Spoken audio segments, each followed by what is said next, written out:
Assalamualaikum warahmatullahi wabarakatuh. Eh,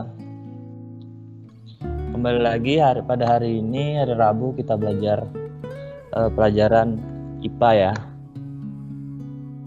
Hari ini saya akan melanjutkan materi yang disampaikan oleh Ibu Eni pada minggu lalu, yaitu materi asam basa yang terakhir kemarin kan. Nah, sebelum memulainya, marilah kita berdoa menurut agama dan kepercayaan masing-masing. Doa dimulai.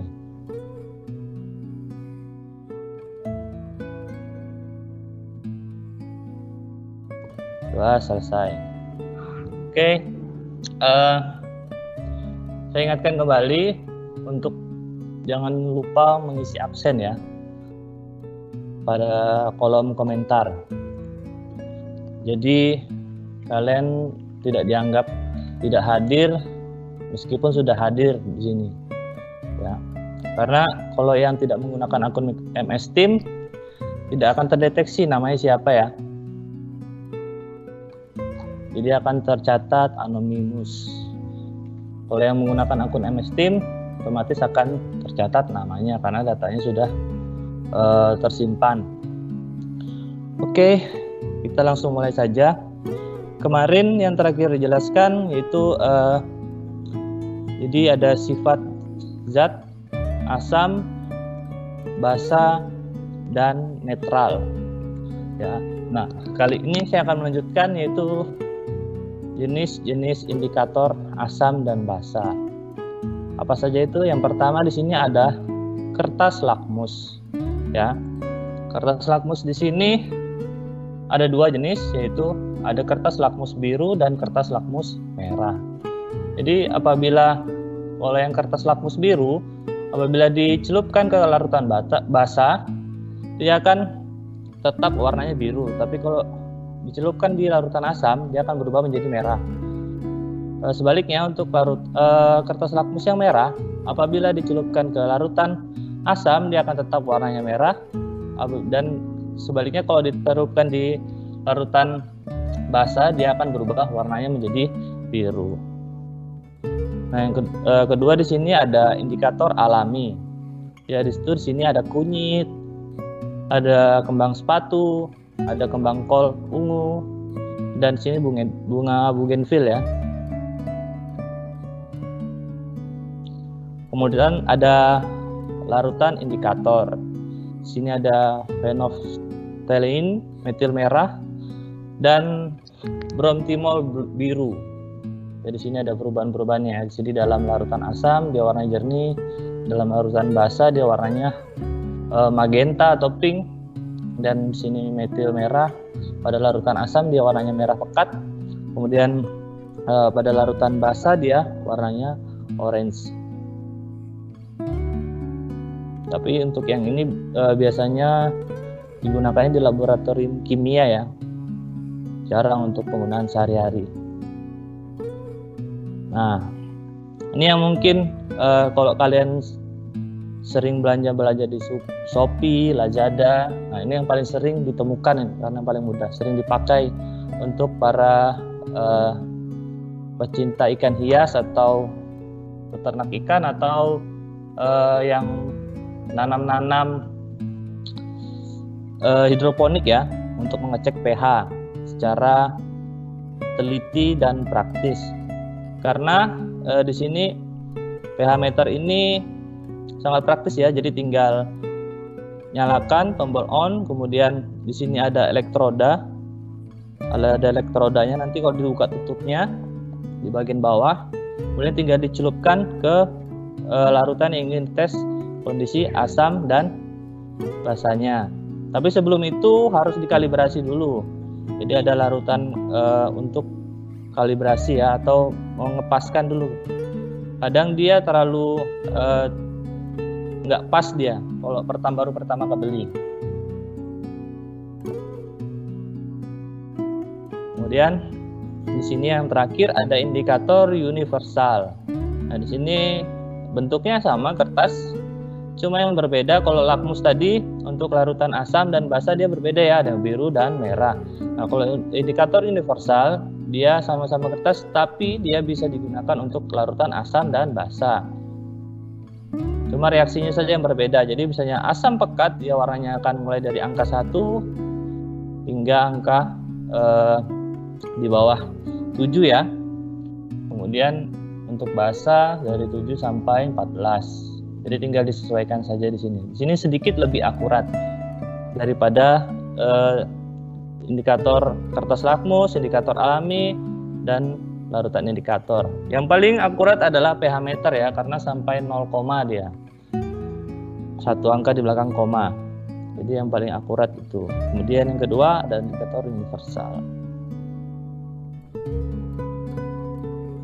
Nah, ini salah satu contoh penggunaan indikator kertas lakmus ya. Di sini larutan asam, biasanya pada pengujiannya menggunakan HCl atau asam pekat. Jadi ini awalnya kertas lakmus berwarna biru, ketika dicelupkan ke asam pekat dia akan berubah warna merah pekat. Kemudian yang ini awalnya merah, tetap merah karena dia kondisinya asam. Ini larutan netral, dia tidak berubah ya. Kemudian ini yang larutan basa, yang awalnya merah jadi biru. Nah, ini untuk indikator yang alami. Di sini ada kol ungu, kembang sepatu, kembang telang, kulit manggis, pacar, bugenvil, dan kunyit. Ya, di sini kayak kol ungu, dia untuk kondisi asam, larutan asam dia akan berwarna merah muda ya. Dan untuk kondisi larutan basa dia akan warna biru muda. Air garam biru tua dan air kapur hijau muda. Jadi di sini bagaimana cara menggunakannya? Itu pertama-tama kita ambil bagian dari yang kita mau pakai ya, misalnya di sini kunyit.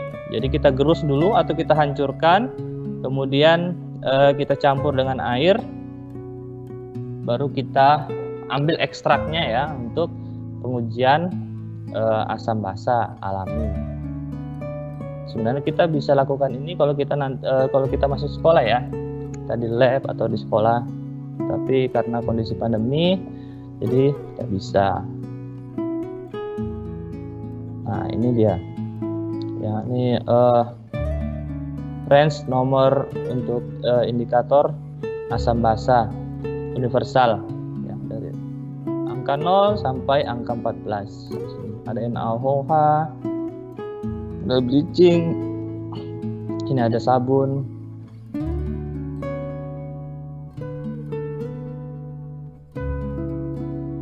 Nah, kemudian kita masuk ke section selanjutnya, yaitu metode pemisahan campuran.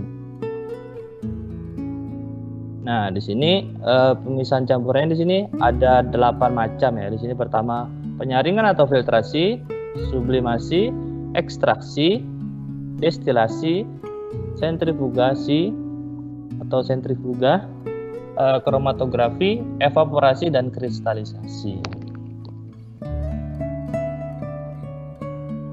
Nah, yang pertama di sini dibahas adalah filtrasi, yaitu pemisahan yang digunakan untuk memisahkan cairan dan padatan ya. Jadi di sini tidak bisa tercampur ya. Contohnya di sini kalau kalian lihat di sini ada orang yang sedang menyeduh kopi ya. Jadi kopi dan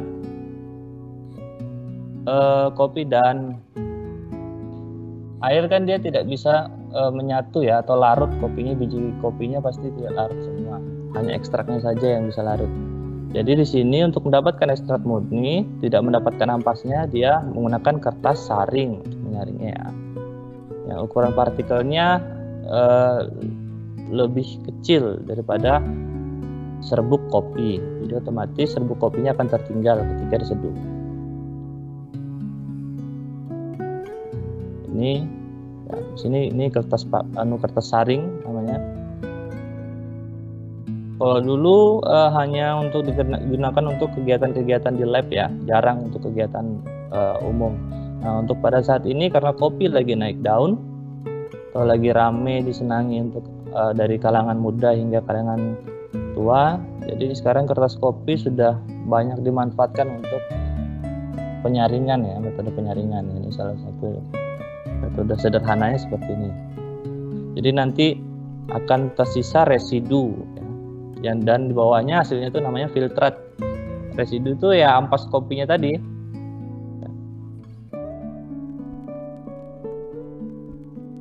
Nah, yang kedua ada sentrifugasi, merupakan pemisahan campuran sebagai pengganti filtrasi apabila partikel padatan sangat halus dan jumlah campurannya sangat sedikit. Nah, ini salah satu contohnya penerapan sentrifugasi. Ini contohnya memisahkan sel darah merah dan sel darah putih dari plasma darah. Nah, untuk yang metode tes swab atau tes PCR itu dia metodenya kurang lebih seperti ini ya. Nah, dia ngambil sampel, kemudian sampel DNA, kemudian nanti dia akan melalui tahap sentrifugasi atau PCR. Kemudian yang selanjutnya itu ada sublimasi atau memanaskan zat padat yang terlarut pada zat padat yang lain. Nah, ini padat dan padat ya. Kemudian dia zat padat yang ingin kita ambil akan berubah menjadi gas. Ini salah satu contohnya. Tujuannya di sini untuk mendapatkan zat murni atau beberapa zat murni dari suatu campuran yang disebut pemurnian. Sama seperti filtrasi tadi untuk mendapatkan ekstrak atau murni ya. Sama, tapi kan tadi cair dan padat. Kalau ini padat dan padat. Untuk mengetahui keberadaan zat dalam suatu sampel analisa laboratorium. Di sini contohnya memisahkan iodium dari campuran pengotornya agar mendapatkan iodium murni. Di sini ada misalnya hijau ini iodiumnya, yang hitam-hitam ini adalah campuran pengotornya ya. Jadi untuk mendapatkan iodium murni dipanaskan, kemudian nanti iodiumnya akan menguap dan di sini ada es batu ya. Yang paling atas ini dia akan menempel di bagian bawah mangkuk, yang dia taruh di atasnya ditaruh es batu. Dan yang selanjutnya di sini ada kromatografi atau teknik pemisahan molekuler berdasarkan pada berbagai model pergerakan antara fase gerak dan fase diam. Nah, di sini ada catatan pemisahan zat dapat terjadi karena adanya perbedaan kecepatan dalam merambat dan melarut, sehingga pewarna lebih mudah larut yang memiliki kecepatan lebih tinggi daripada pewarna dengan kecepatan larut lebih rendah. Nah, jadi di sini contohnya dia di sini untuk melihat penyusun warna dari spidol ya. Jadi kita berikan titik, kemudian nanti di sini akan ada mulai pergerakan. Di sini fase diamnya. Ya, yang titik awal ini biasanya untuk mempermudah dia dikasih garis ya, kasih garis lurus ke samping di sebelum titik sini. Kemudian nanti akan tinta akan melakukan pergerakan ke atas ya, mulai dari warna penyusunnya yang pergerakannya lambat sampai ke cepat sampai akhir fase gerak di sini. Jadi ternyata penyusunnya ada beberapa warna ya. Sini spidol nggak cuma satu warna.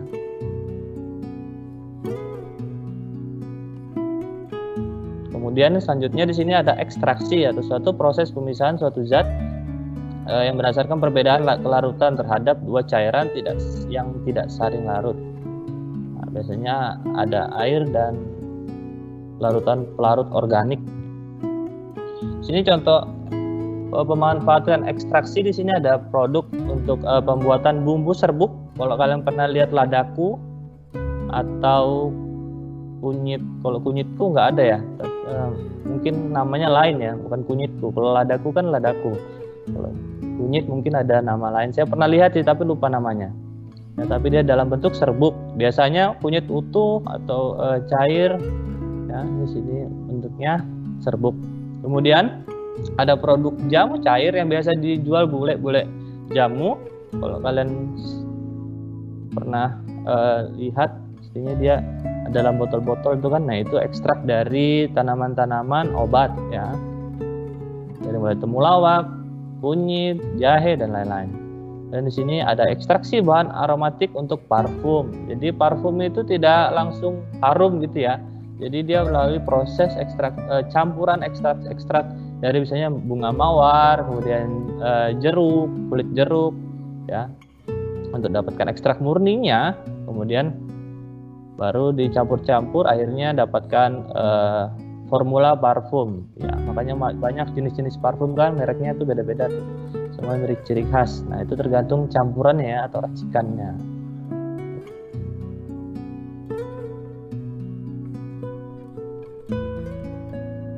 Dan di sini ada evaporasi atau penguapan, yang merupakan pemisahan campuran padatan dalam cairan dengan cara menguapkan seluruh pelarut. Ini contohnya yaitu ke dalam kehidupan sehari-hari. Kalau di sini mungkin tidak ada ya, mungkin kalau di daerah Pulau Jawa atau yang dekat pesisir pantai yang ada produksi garam, dia pasti ada nih yang begini nih. Jadi dia mengambil air laut, dimasukkan, dibuat suatu saluran, ya. Kemudian nanti air laut itu akan menguap dan yang tertinggal adalah garam, ya, garam.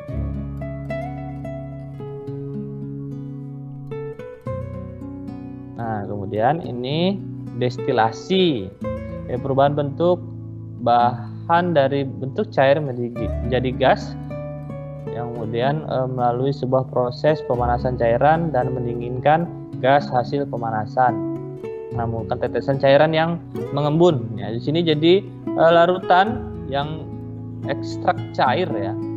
Jadi di sini untuk melakukan metode ekstraksi untuk mendapatkan ekstrak kental, ya. Kalau ekstrak cair itu gampang udah, ya. Jadi kayak misalnya bikin kunyit, larutan ekstrak kunyit, jadi tinggal kunyitnya dihaluskan atau di blender, kemudian dicampur air, kemudian disaring atau difiltrasi, itu sudah jadi ekstrak cair.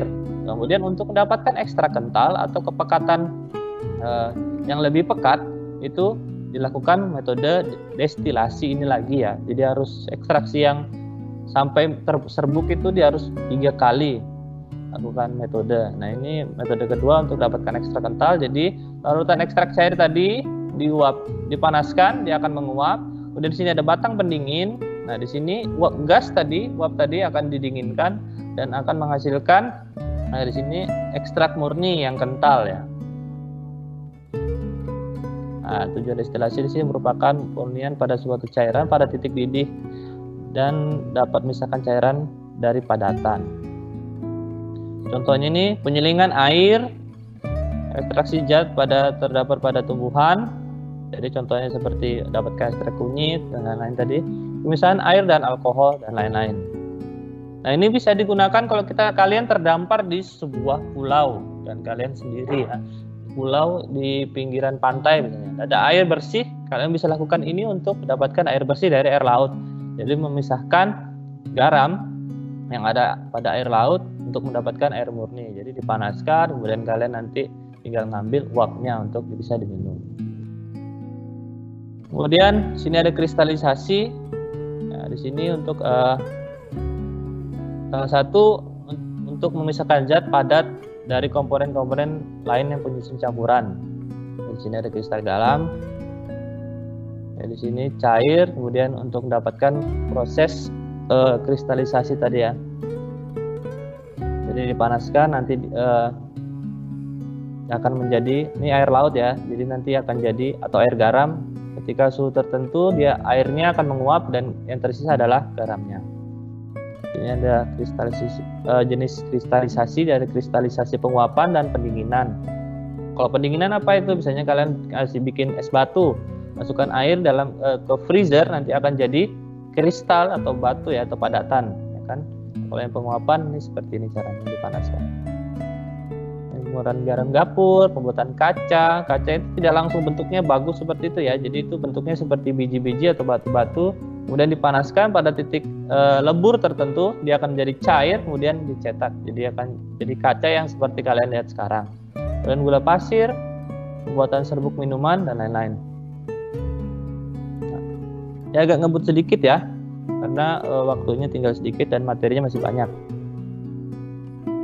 Nah, di sini ini yang paling penting, kemarin ada keluar ini di soal PTS yang di SSE ya, tapi belum diajarkan karena memang belum babnya ya. Jadi di sini itu namanya massa jenis atau mass density adalah ukuran kerapatan massa setiap satuan volume benda. Semakin besar massa jenis benda, maka semakin besar pula massa setiap volumenya. Di sini contohnya, kenapa air dan minyak? Air dan minyak tidak bisa bercampur karena adanya perbedaan massa jenis. Di sini simbolnya seperti P tapi bukan, ya. Yang dia disebut biasanya rho.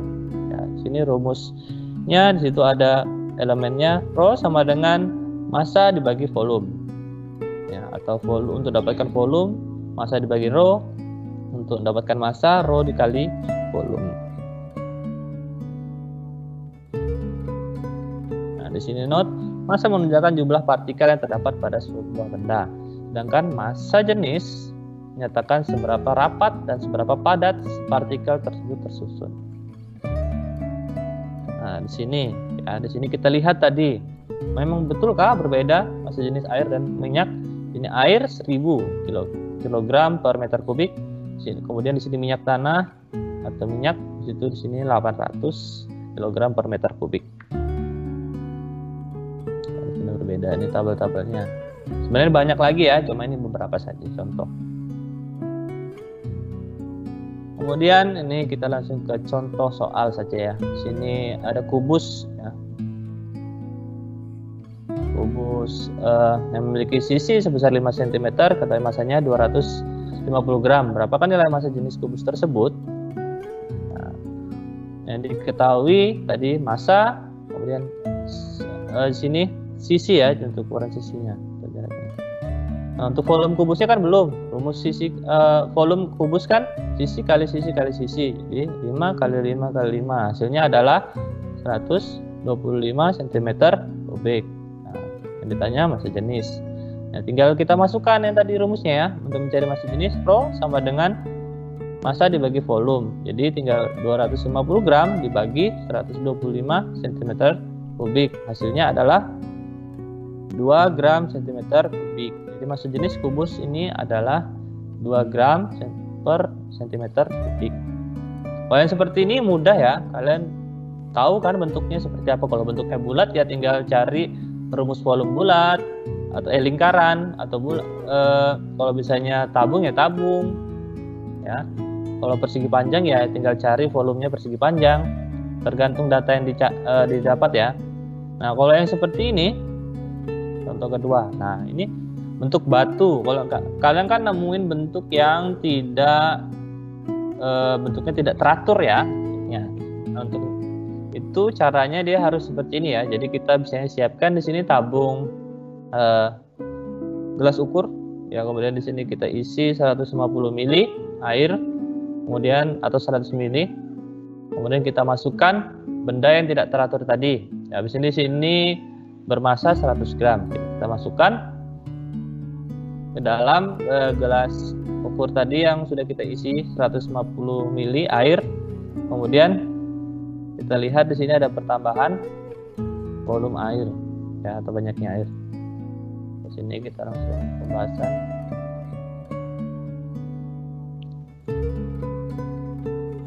Nah, di sini masanya tadi diketahui 100 gram si batu.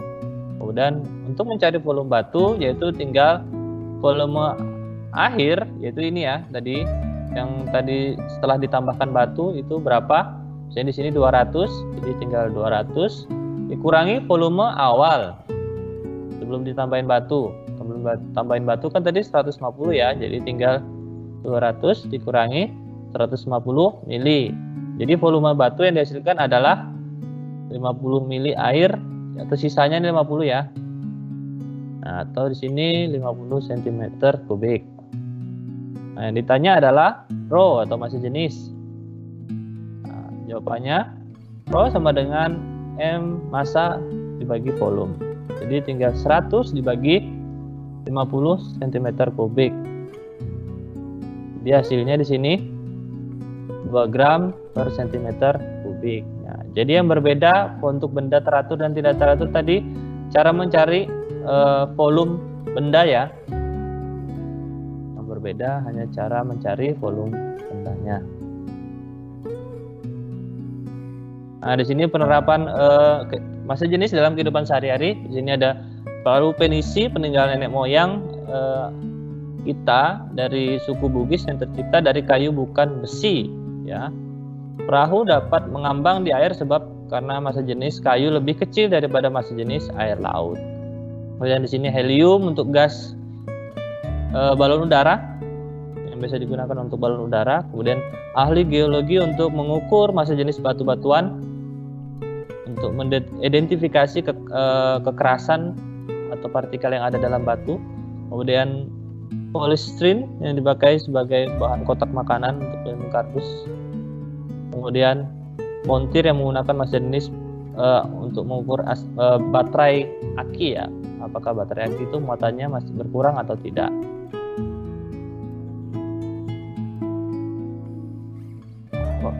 Ya. Oke, sedikit lagi ya di sini. Sebenarnya masih ada dua section lagi, yaitu sifat fisika dan kimia, dan terakhir itu ada perubahan. Sama kita singkat secara garis besar. Di sini sifat kimia adalah perubahan yang dialami suatu benda tanpa bentuk zat baru.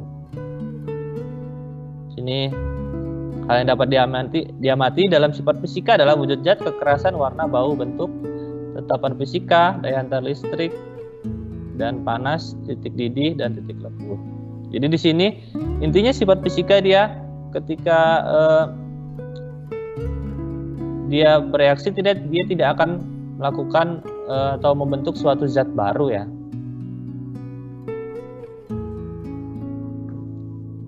Nah, di sini misalnya kekerasan, tembaga, dan di sini lunak, hambatan listrik kecil, kelenturan lentur, wujud padat, warna kemerahan, kemudian kelarutan tidak larut, menguap sulit. Nah, ini adalah sifat-sifat fisikanya dari tembaga. Dan sifat kimia itu perubahan yang dialami suatu benda yang membentuk suatu zat baru. Contohnya adalah ketika kalian kalau misalnya kalian lihat ada sering mobil truk tangki itu di belakang itu ada tulisan atau logo-logo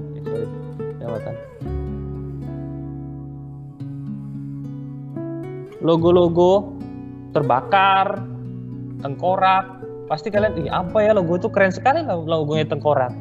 Terus tuh logonya mudah meledak. Ternyata itu ada maksudnya, ya. Jadi misalnya kayak logo ini dia bahannya itu mudah terbakar, ya. Kemudian di sini kalau bisa tandanya tengkorak, itu artinya larutan tersebut atau zat tersebut dia beracun. Kemudian di sini kalau misalnya ada logo seperti ini, dia biasanya mudah meledak, ya. Nah, contohnya di sini sifat kimia itu di sini misalnya mudah terbakar tadi. Misalnya tembaga tidak dapat, baja tidak dapat, besi tidak dapat, alkohol dapat, garam dapur tidak dapat. Misalnya oksigen merupakan komponen utama pembakaran. Nah, di sini kalau misalnya kalian bakar kayu atau lakukan pembakaran yang awalnya itu oksigen, itu akan berubah menjadi ada perubahan zat atau menghasilkan suatu zat baru, yaitu karbon monoksida, ya, atau zat beracun hasil pembakaran dan karbon dioksida.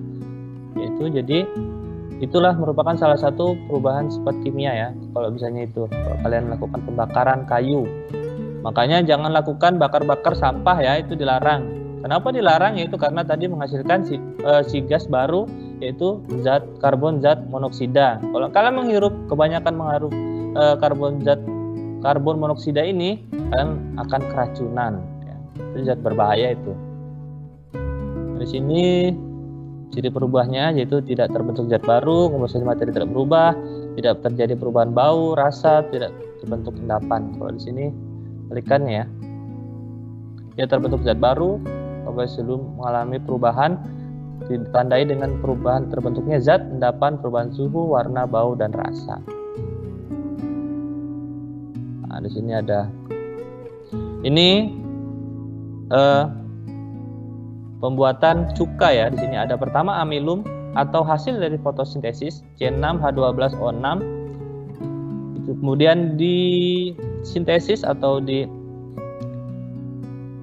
dipecah ya atau disederhanakan si amilum ini oleh bakteri Aspergillus niger atau Aspergillus sp. Kemudian menjadi glukosa. Kemudian disintesis lagi oleh bakteri Saccharomyces menjadi alkohol. Kemudian sintesis lagi atau melakukan fermentasi. Di sini ada fermentasi oleh bakteri Acetobacter aceti menjadi asam cuka. Di sini ini pembuatan keju. Jadi keju, terus tuh yogurt, tempe itu nggak langsung tiba-tiba langsung bentuknya keju ya. Tiba-tiba bentuknya yogurt, itu ada proses panjang di balik itu. Kalau kalian pernah nonton Laptop Si Unyil pasti pernah tuh tahu tuh gimana proses panjangnya tuh.